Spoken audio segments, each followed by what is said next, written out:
everyone, আমি Adreeta Ibnat খান এবং আমি আপনাদের IELTS এর রিডিং মডিউলের ইনস্ট্রাক্টর। আমরা রিডিং মডিউলে অ্যাকচুয়াল প্যাসেজ পড়ার আগে কিছু জিনিস ডিসকাস করে নিই। পুরা রিডিং মডিউলের এন্টায়ার টাইম ডিউরেশনটা হচ্ছে গিয়ে 60 মিনিটস, মানে 1 ঘন্টা, এবং আপনার টোটাল প্যাসেজ থাকবে 3টা প্যাসেজে আমি পার্সোনালি সাজেস্ট করবো আপনি অ্যাপ্রক্সিমেটলি 20 মিনিট করে সময় দিবেন। এর চেয়ে বেশি না, এর চেয়ে কম হলেই ভালো, যেহেতু আমাদের টাইম ম্যানেজমেন্টটা খুবই ইম্পর্ট্যান্ট।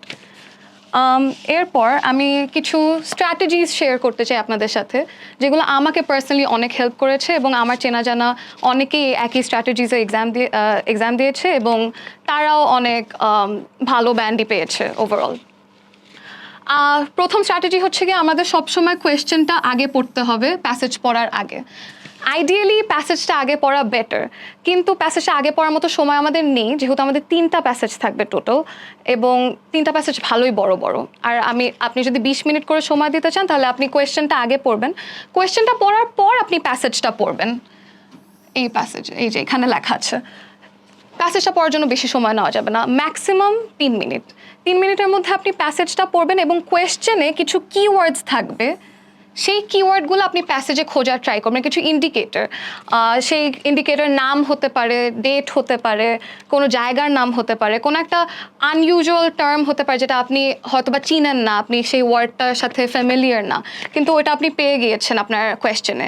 সেটা যদি প্যাসেজেও দেখেন তাহলে ওটা একটা কিওয়ার্ড যেটা কানেক্ট করছে কোয়েশ্চেন আর প্যাসেজটাকে। সেই হিসাবে আপনি প্যাসেজটা পড়বেন পুরাটা ঠিক মতো। এরপর যেটাই হোক না কেন, কোনো মতে একটা কোয়েশ্চেনে আটকে যাওয়া যাবে না। আপনি যদি না পারেন একটা কোয়েশ্চেন, তাহলে সাথে সাথে অন্য কোয়েশ্চেনে চলে যাবেন। খুব বেশি হলে 1 মিনিট সময় দেন সেই কোয়েশ্চেনকে, কিন্তু যদি আপনি অ্যান্সার্স খুঁজে না পান, যদি আপনার কনফিউশন হয়, তাহলে আপনি ওটা নিয়ে পড়ে থাকেন না, কারণ টাইম খুবই কম আপনার। এরপর লাস্টে 2 থেকে 3 মিনিট রাখবেন, যাতে আপনি আপনার সব অ্যান্সার চেক করতে পারেন এবং প্যাসেজের সাথে মিলিয়ে দেখতে পারেন। আপনার স্পেলিং অবশ্যই চেক করতে হবে, কারণ স্পেলিং খুবই ইম্পর্টেন্ট আইএলটিএসের জন্য। আর স্পেলিং আপনি মোস্ট প্রবাবলি প্যাসেজের সাথে মিল পাবেন অনেকগুলাতে, সো আপনার স্পেলিং আপনি দেখেই লিখতে পারবেন, এটা নিয়ে বেশি চিন্তা করার দরকার নেই। ওকে গাইজ, তাহলে আমরা এখন আমাদের অ্যাকচুয়াল প্যাসেজে মুভ অন করি।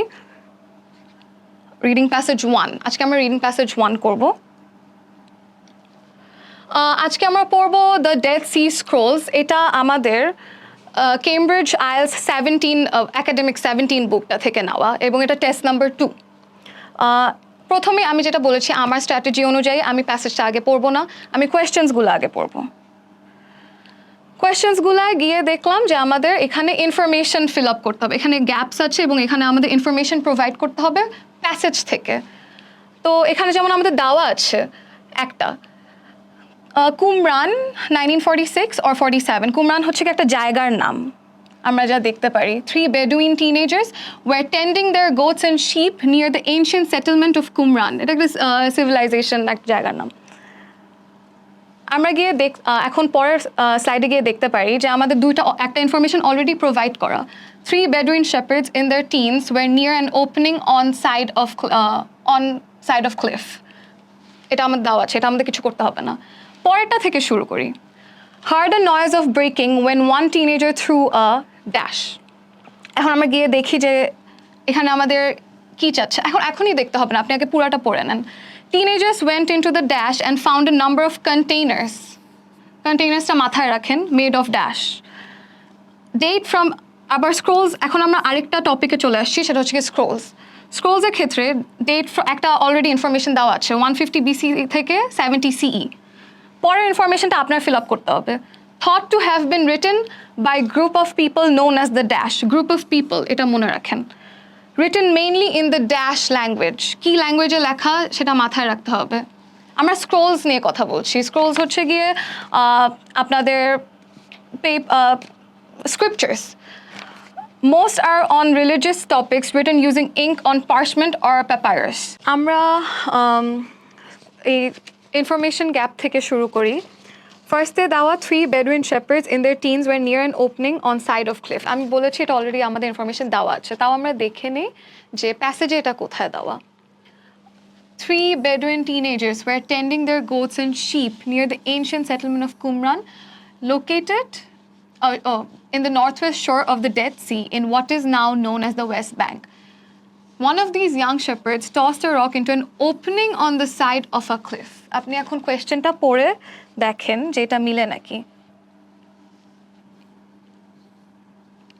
3 Bedouin shepherds in their teens were near an opening on side of cliff. এগুলো সবই প্যাসেজের সাথে মিলে গিয়েছে।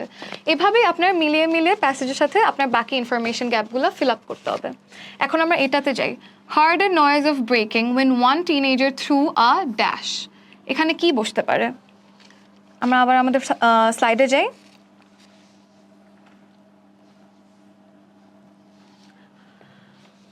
One of these young shepherds tossed a rock. Threw a rock. Tossed are through almost similar in meaning.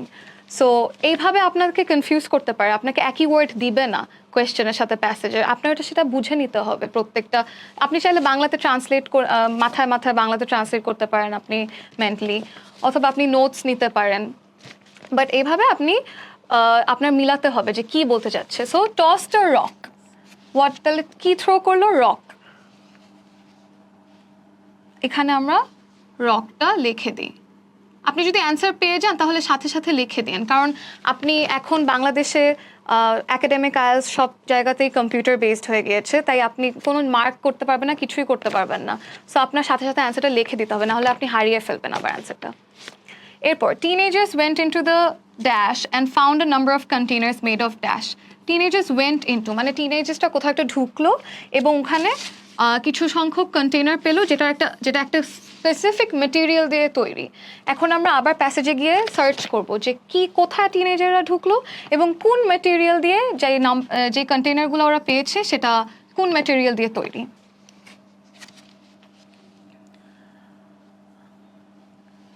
Okay. And was surprised to hear a shattering sound. He and his companions later entered the cave. Entered or went into are synonymous. They're the same thing. একই জিনিস বোঝানো হচ্ছে দুইটা বলে। So আমরা বুঝতে পারলাম যে went into বলতে ওরা entered বুঝিয়েছে। The cave, এটা আমাদের একটা অ্যান্সার, ওই একই কোয়েশ্চেনের একটা অ্যান্সার কেভ হবে, কারণ went into the cave, entered the cave. Cave মানে গুহা। And stumbled across a collection of large clay jars. এখন আপনার মনে রাখতে হবে আমাদের কোয়েশ্চেনে কিন্তু কন্টেইনার্স বলেছে, কিন্তু এখানে জার্স দেওয়া, এটাতে আপনি কনফিউজ হয়ে যাবেন না। কন্টেইনার্স আর জার্স একই জিনিস, ঠিক আছে? দুটার মানেই পাত্র। ক্লে জার, ক্লে মানে মাটি দিয়ে তৈরি, জার মাটি দিয়ে তৈরি কন্টেইনার। তাহলে আমরা যদি আবার ফেরত যাই আমাদের কোয়েশ্চেনটাতে, আমরা দেখতে পারবো যে টিনেজার্স ওয়েন্ট ইনটু দ্য, এখন আমরা অ্যান্সার জানি, কেভ, এবং found a number of containers made of clay. এটাই আমাদের একটু পার্ট কিন্তু শেষ কুমরান নিয়ে। এখন আমাদের দেওয়া আছে স্ক্রোলস, তো আমরা স্ক্রোলসের পার্টে, স্ক্রোলস নিয়ে যেগুলোতে লেখা, স্ক্রোলসের ডিসক্রিপশন, স্ক্রোলসের অরিজিন, স্ক্রোলস নিয়ে কি কি রিসার্চ হয়েছে, ওই পার্টগুলোতে যাব। মোস্টলি আমরা যদি প্যাসেজটা পড়ে থাকি তাহলে আপনারা খেয়াল করবেন যে বাকি পুরা প্যাসেজটাই শুধু স্ক্রোলস নিয়ে, সো আপনাদের পুরা প্যাসেজ দিয়ে থেকেই বুঝতে হবে। ডেট এখানে একটা অলরেডি দেওয়া আছে, date from between 150 BC to 70 CE। এটা অরিজিন, আমাদেরকে অরিজিন বলে দেওয়া হয়েছে। সো এটা আমাদের আর কিছু করতে হবে না, এটা অলরেডি আমাদের ইনফরমেশন দেওয়া। এরপর থেকে আমাদের নিজেদের খুঁজতে হবে information. Thought to have been written by group of people known as the dash. এখানে বলেছে যে একটা সার্টেন দল, একটা সার্টেন গ্রুপ অফ পিপল এই স্ক্রোলগুলা লিখেছে, এটা মনে করা হয়। অনেক সায়েন্টিস্ট এবং অনেক রিসার্চাররা মনে করে যে একটা সার্টেন গ্রুপ অফ পিপল এই স্ক্রোলগুলা লিখেছে এবং সেই গ্রুপ অফ পিপলের নামটা কি সেটা আমাদের চেয়েছে এখানে। সো আমরা ওটাই করি, এখন ওটা খুঁজি আমরা। আমি যেহেতু এই প্যাসেজটা আগে কয়েকবার পড়েছি, আমি অলরেডি জানি এটার অ্যান্সারটা কোথায়, কিন্তু আমি আপনাদের সাজেস্ট করবো আপনারা প্রত্যেকটা লাইন যেটা আমি বলেছি স্কিম করবেন। এখানে যেমন অলরেডি আমরা দেখতে পাচ্ছি যে 150 BC and 70 CE এটা দেওয়া আছে। সো এখান থেকে শুরু করব আমরা, কারণ এটা একটা ইন্ডিকেটর যে এখান থেকে শুরু হয় জিনিসটা। পড়তে থাকি। Is still the subject of scholarly debate even today. According to the prevailing theory, they are the work of a population that inhabited the area until Roman troops destroyed the settlement around 70 CE. The area was known as Judea at that time, and the people are thought to have belonged to a group called the Essenes, a devout Jewish sect. এখানে বোঝাই যাচ্ছে যে আমাদের বলে দেওয়া হয়েছে যেই area থেকে এগুলা সংগৃহীত হয়েছে সেই এরিয়ার নাম জুডেয়া এবং ওইখানকার মানুষদের নাম এসিনস। এই নামটা আপনারা ভালো করে দেখেন কারণ এটা স্পেলিংটা একটু কমপ্লিকেটেড। আ ডিভাউট জিউইশ সেক্ট, তাহলে আমাদের বলে দেওয়া হয়েছে যে মানুষ ভাবে যে এসিনস গ্রুপের মানুষরা এই স্ক্রোলগুলো লিখেছে। অলরেডি আমরা অ্যান্সার পেয়ে গিয়েছি। তাহলে আমাদের আগের কোয়েশ্চেনের স্লাইডে ফেরত চলে যাই। এখানে হবে Essenes. Okay, next question. Written mainly in the dash language. Clearly আমাদেরকে এখানে একটা ল্যাঙ্গুয়েজের কথা আস্ক করেছে যে এটা এই স্ক্রোলগুলো কোন ল্যাঙ্গুয়েজে লেখা, কোন ভাষায় লেখা। এটার কোয়েশ্চেনও আপনার আবার প্যাসেজে যেতে হবে। আমরা আবার প্যাসেজটা পড়বো এখন, স্কিম করব। আমি কিন্তু অনেক টাইম নিয়ে করছি বোঝানোর জন্য, কিন্তু আপনাদের কিন্তু একটু ফাস্ট স্কিম করতে হবে। ওকে, এখন এই প্যারাটা আমাদের পড়া শেষ। ক্লিয়ারলি এখানে ল্যাঙ্গুয়েজ নিয়ে কোনো মেনশন নেই। আমরা এই প্যারা থেকে শুরু করি। The majority of the text on the Dead Sea scrolls are in Hebrew. First লাইনে আমরা অ্যান্সার পেয়ে গিয়েছি।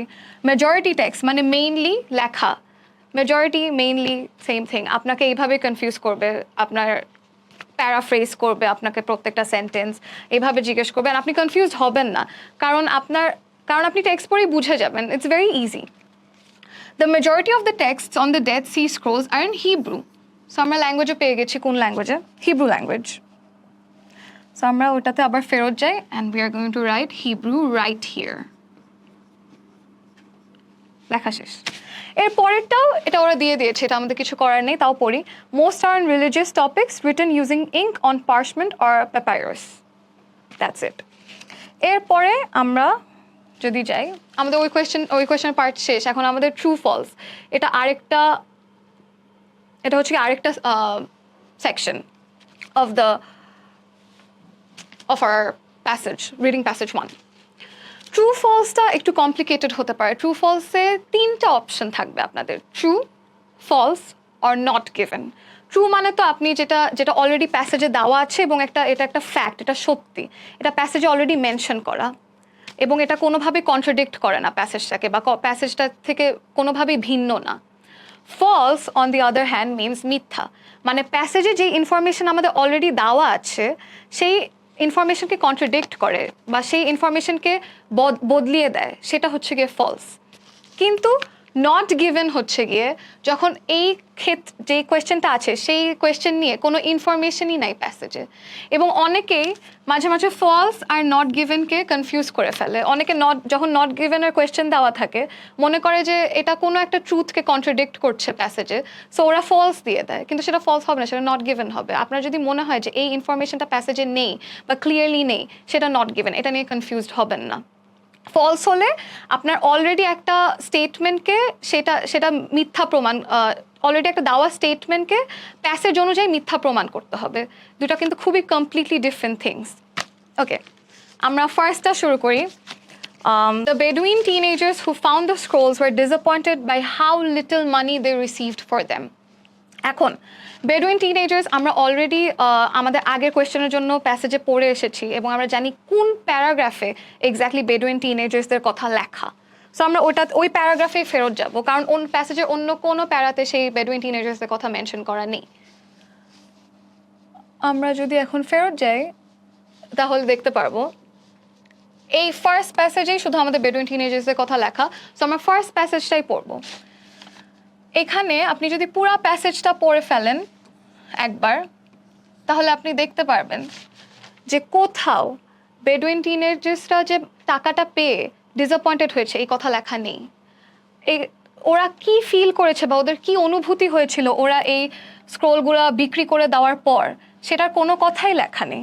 এই যে the teenagers took the 7 scrolls to a nearby town where they were sold for a small sum to a local antiques dealer.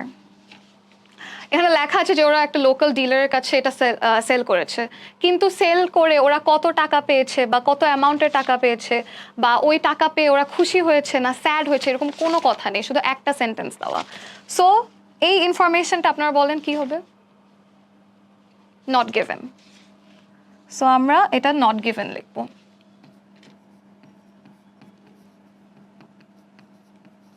Not given. Okay, seven number question. There is agreement among academics about the origin of the Dead Sea Scrolls. এটার মানে হচ্ছে গিয়ে academics মানে researchers, teachers, professors বা যারা এগুলা নিয়ে গবেষণা করে তাদেরকে academics বলে, এবং ওরা বলতে চাচ্ছে যে Dead Sea Scrolls এর যে origin, তার মানে Dead Sea Scrolls এর যে উৎপত্তি সেটা নিয়ে academicsরা যে রিসার্চাররা তাদের মধ্যে সম্মতি আছে বা তারা এটা নিয়ে অ্যাগ্রি করে, তারা এটা নিয়ে একমত। এটা কি দেওয়া আছে কোথাও? এখন আমাদের প্যাসেজে গিয়ে দেখতে হবে যে ওদের সম্মতি বা ওদের একমত বা ওরা একমত নাকি না, এটা নিয়ে কোথাও কিছু লেখা আছে নাকি পুরো প্যাসেজে।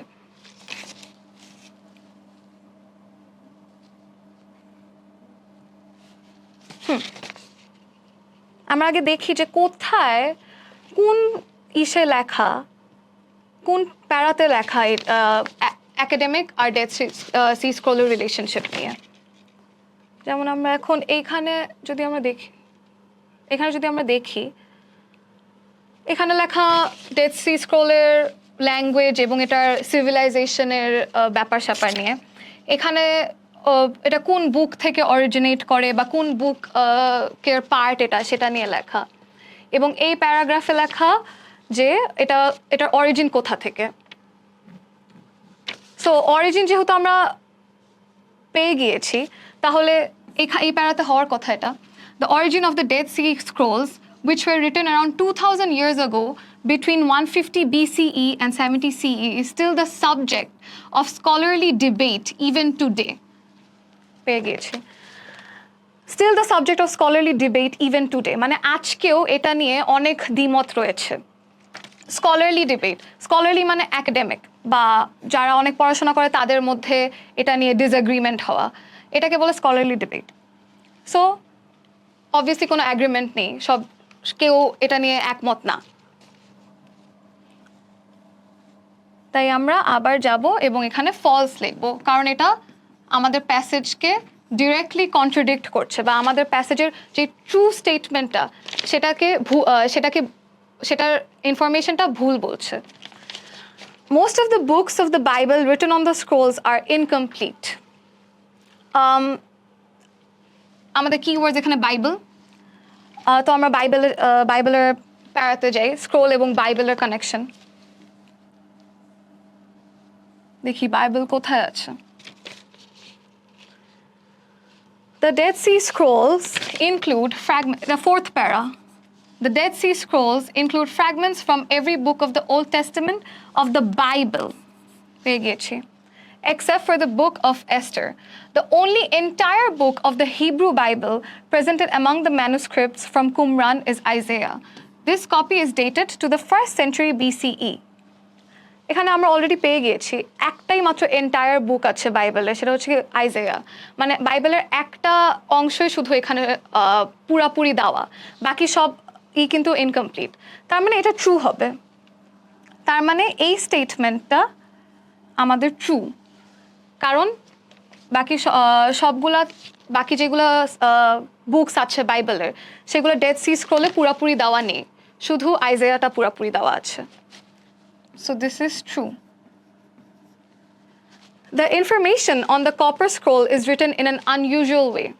Copper scroll, এটা আমাদের কিওয়ার্ড। কপার স্ক্রোল মানে স্ক্রোল যেটা কপার দিয়ে বানানো হয়েছে বা টিন বা মেটাল দিয়ে বানানো হয়েছে, যেটার নাম কপার স্ক্রোল দেওয়া হয়েছিল। প্যাসেজটা পড়লে আপনারা বুঝতে পারবেন। Okay. Known as the copper scroll, this curious document features letters chiseled onto metal. Chiseled onto metal মানে মেটালে খোদাই করা লেটার, এইভাবে কপার স্ক্রোলটা লেখা হয়েছে। এখন আমরা জানি যে ইউজুয়ালি কোনোদিন মেটালে খোদাই করে আমরা লেখি না, এটা ইউজুয়াল না এবং এটা নর্মালও না। তাই আপনি যখন কোয়েশ্চেনটা পড়বেন আপনি দেখবেন এখানে লেখা unusual way. Chiseled onto metal is an unusual way to write anything. So, এই ইনফরমেশনটাও true. এরপরে 10 number question. Mar Samuel was given some of the scrolls as a gift. Mar Samuel. এটা আমাদের মেইন কিওয়ার্ড। আমরা আবার আমাদের প্যাসেজে যদি যাই তাহলে আমরা দেখতে পারবো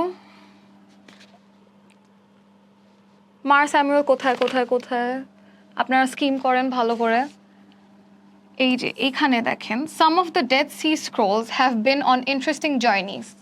In 1948, a Syrian Orthodox archbishop known as Mar Samuel acquired 4 of the original 7 scrolls from a Jerusalem shoemaker and part-time antiquity dealer, paying less than $100 for them. মানে এখানে কি লেখা বোঝানো হয়েছে মার স্যামুয়েল জেরুজালেমের একটা জুতার মুচির কাছ থেকে $100 দিয়ে সবগুলো স্ক্রোল কিনেছিল $100 কম দিয়ে সবগুলো স্ক্রোল কিনেছিল কিন্তু আমাদের কোয়েশ্চেনে যদি আমি ফেরত যাই ওইখানে লেখা যে Mar Samuel was given some of the scrolls as a gift মানে উপহার হিসাবে মার স্যামুয়েলকে কয়েকটা স্ক্রোল দেওয়া হয়েছে কিন্তু তা কিন্তু সত্যি না মার স্যামুয়েল 7টা স্ক্রোলই কিনেছে এবং $100 নিচে $100 কম টাকা দিয়ে কিনেছে so this is false he was not given any scroll as a gift In the early 1950s, a number of educational establishments in the US were keen to buy scrolls from Mar Samuel. Early 1950s মানে হচ্ছে গিয়ে 1950 দশকের প্রথম দিকের ভাগটা so আমরা আগে আমাদের প্যাসেজে ওইটা খুঁজবো তারপর আবার দেখছি যে ইউএস মানে আমেরিকা নিয়ে কথা বলা হচ্ছে সো আমরা ওটাও প্যাসেজে খুঁজবো দেখেন আর্লি 1950s এখানে বলা আছে কিন্তু প্যাসেজে কিন্তু এক্স্যাক্ট ডেটটা দেওয়া এবং আমাদের সেটা খেয়াল রাখতে হবে আমরা আর্লি 1950s খুঁজলেই হবে না আমাদের এক্স্যাক্ট সালটা খুঁজতে হবে not exact date exact ইয়ারটা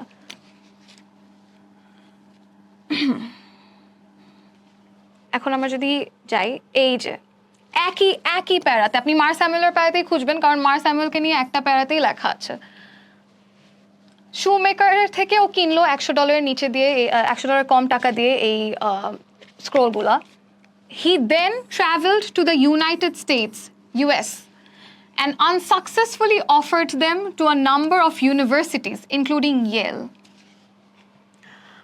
okay so এখানে আমাদের বলা আছে যে মার স্যামুয়েল ওইগুলা কেনার পর সে আমেরিকায় গিয়েছে ইউনাইটেড স্টেটস ইউএসএ গিয়েছে এবং আনসাকসেসফুলি অফার্ড মানে সে কয়েকটা ইউনিভার্সিটিকে এটা দিয়েছে স্ক্রোলগুলো নেওয়ার জন্য কিন্তু সেগুলো সাকসেসফুল হয়নি কারণ কোনো ইউনিভার্সিটি নেয়নি অ্যান্ড হেন্স আনসাকসেসফুল সো বোঝাই যাচ্ছে যে মার স্যামুয়েল যে দিতে চেয়েছে ইউএসএর ইউনিভার্সিটিগুলোকে বা ইনস্টিটিউশনস বা এস্টাবলিশমেন্টস যেটাই বলেন সেগুলোকে যে ওই স্ক্রোলগুলো দিতে চেয়েছে তারা স্ক্রোলগুলো নেয়নি সো ওরা কেউ অ্যাকসেপ্ট করেনি ওর অফার তার মানে হি ওয়াজ আনসাকসেসফুল তাহলে আমরা আবার ফেরত যাই এখানে কি দেওয়া in the early 1950s a number of educational establishments মানে universities educational establishments in the US were keen to buy scrolls from Mar Samuel keen মানে they were interested ওরা চেয়েছিল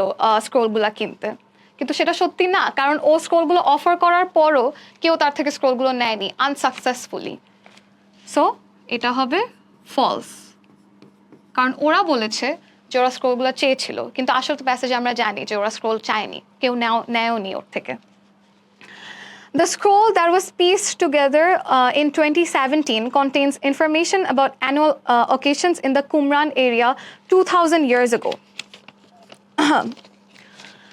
Okay, এখন আমরা এখানে keywords খুঁজি 2017 একটা year contains information about annual occasions in the Qumran area 2,000 years ago. This is also a keyword for us. 2017 আমরা কোথায় পাবো এখানে এই যে সাথে পেয়ে গিয়েছি last প্যারার In 2017, researchers from the University of Haifa restored and deciphered one of the last untranslated scrolls. The university's Ishbel Ratson and Jonathan Ben-Dov spent 1 year reassembling the 60 fragments that make up the scroll. Deciphered from a band of coded text on parchment, the find provides insight. মানে আমাদের একটা information দিচ্ছে এই ফাইন্ডটা, provides insight মানে আমাদেরকে এটা নিয়ে কিছু একটা কনভে করছে বা জানাচ্ছে, into the community of people who wrote it and the 364-day calendar they would have used.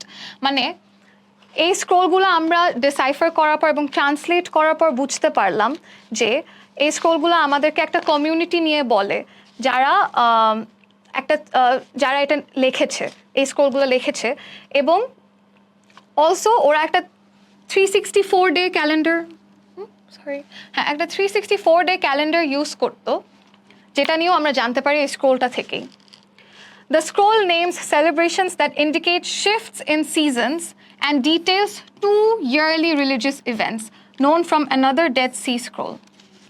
মানে আমরা এই স্ক্রোল থেকে আরও জানতে পাই অনেকগুলা সেলিব্রেশন নিয়ে, যেগুলো সিজনাল সেলিব্রেশন ছিল, মানে এক একটা ঋতু অনুযায়ী ওরা এক একটা অনুষ্ঠান করতো। যেমন আমাদের বৈশাখ আছে, ফাল্গুন আছে, পয়লা বৈশাখ, পয়লা ফাল্গুন, ওদেরও এরকম অনেকগুলো সেলিব্রেশনস হতো, এবং 2টা ইয়ারলি রিলিজিয়াস ইভেন্টস হতো, মানে এক বছরে 2টা রিলিজিয়াস অনুষ্ঠান হতো। যেমন আমাদের ঈদ আছে, 2টা ঈদ আছে, পূজা আছে অনেকগুলো, তারপর ক্রিসমাস আছে, ইস্টার সানডে আছে, ওদেরও সেরকম 2টা ইয়ারলি রিলিজিয়াস ইভেন্টস হতো। সেটা এগুলো আমরা কোত্থেকে জানতে পারলাম? ডেড সি স্ক্রোলটা থেকে একটা কমিউনিটির কথা জানতে পারলাম। এখন আমরা যদি আমাদের ট্রু ফলসে যাই আবার, The scroll that was pieced together in 2017 contains information about annual occasions in the Qumran area 2000 years ago. Annual occasions, yearly events or yearly festivals, যেগুলা প্যাসেজে অলরেডি মেনশন করা। সো আমরা অবভিয়াসলি 2017-এর স্ক্রোল পিস টুগেদার করে বা decipher করে বা translate করে, যেটাই আপনি বলেন, পেয়েছি যে কুমরান এরিয়াতে অ্যানুয়াল অকেশন হতো 2000 বছর আগে। So this is true. 13.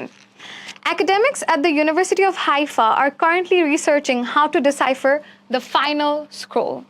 মানে ইউনিভার্সিটি অফ হাইফার যে রিসার্চাররা বা যে প্রফেসররা বা যে ফ্যাকাল্টিরা, তারা মিলে একসাথে এখনো জানার ট্রাই করছে যে লাস্ট স্ক্রোলটায় কি লেখা বা লাস্ট স্ক্রোলটায় কি বলতে চাচ্ছে, এবং ওটা ট্রান্সলেট করার ট্রাই করছে। আমরা যদি যাই এখন আবার আমাদের প্যাসেজে, তাহলে আমরা দেখতে পারি এখানে লেখা আছে লাস্ট লাইনে যে only one more known scroll remains untranslated. মানে মাত্র এর ডেড সি স্ক্রোলের পর এরকম আরও অনেকগুলো 7টা স্ক্রোল আছে, যেহেতু ওর মধ্যে জাস্ট একটা নোন স্ক্রোল, মানে একটা চেনা অলরেডি আমাদের কাছে আছে এমন একটা স্ক্রোল এখনও ট্রান্সলেট করা হয়নি, বা ওটার এখনও কোনো মানে জানে না রিসার্চাররা, বা ওটা কী বলতে চায় সেটা আমরা জানি না এখনো। সো এখানে এই ট্রু ফলসে বা নট গিভেনে দেওয়া এই স্টেটমেন্টটাতে দেওয়া যে academics at the University of Haifa are currently researching how to decipher the final scroll, এটা কিন্তু কোথাও লেখা নেই যে ওরা আদৌ এটা নিয়ে রিসার্চ করছে নাকি না। শুধু এটা লেখা আছে যে আমরা এখনো জানি না ওই স্ক্রোলে কি বলা, কিন্তু ইউনিভার্সিটি অফ হাইফার মানুষজন এটা নিয়ে আদৌ কোনো রিসার্চ বা আদৌ কোনো গবেষণা করছে নাকি সেটা নিয়ে আমাদের কোনো আইডিয়া নেই। সো এটা হচ্ছে গিয়ে নট গিভেন, এটা কিন্তু ফলস না, এটা নট গিভেন। এটা সত্যি হইতেও পারে, কিন্তু আমরা জানি না, কারণ আমাদের প্যাসেজ এটা দেওয়া নেই। বুঝাতে পেরেছি? ওকে, আজকের ক্লাস এখানেই শেষ সবাই। আশা করি আপনারা সবাই বুঝতে পেরেছেন আমি কি আপনাদেরকে বলতে চেয়েছি এবং কি বুঝাতে পেরেছি আশা করি। এটা আমরা প্রথম রিডিং প্যাসেজটা পড়লাম। প্রথম রিডিং প্যাসেজটা এইভাবে আসবে বা আরেকটু অন্যরকম করে আসবে, আরেকটু অন্যরকম কোয়েশ্চেন্স আসবে, সেগুলো নিয়ে আমরা পরে ডিসকাস করব। এরপরের যে একই মডিউলে বাকি 2টা রিডিং প্যাসেজ আছে, রিডিং প্যাসেজ 2 এবং রিডিং প্যাসেজ 3, সেগুলো আমরা পরবর্তী ক্লাসে ডিসকাস করব। ওকে, থ্যাংক ইউ।